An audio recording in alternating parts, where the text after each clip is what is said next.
Les plus importantes au cours de ma carrière scientifique est que la grande extinction qui s'est déroulée il y a 65 millions d'années et qui a entraîné la disparition des dinosaures et d'un grand nombre d'autres espèces a été causée par un impact.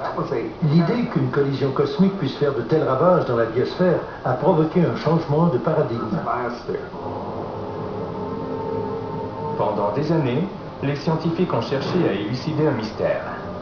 Une fine couche de sol riche en iridium sépare la période du Crétacé de l'ère tertiaire dans l'histoire de la Terre. Chacune de ces époques représente des millions d'années. Cette strate d'iridium est présente partout dans le monde.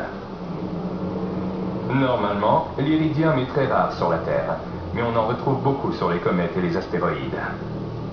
Au-dessus de cette strate d'iridium, dans le sol de la Terre, aucun fossile de dinosaure n'a jamais été trouvé. Les dinosaures se sont éteints à la fin de la période du Crétacé. Mais pourquoi? Est-ce que cette extinction serait liée à l'iridium?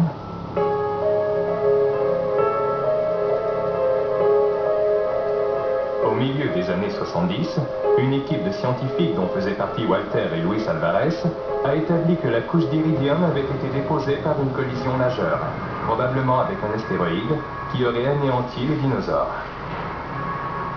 L'impact aurait entraîné l'accumulation de millions de tonnes de poussière dans l'atmosphère qui aurait bloqué les rayons de soleil indispensables à la vie et projeté la Terre dans une longue période glaciaire.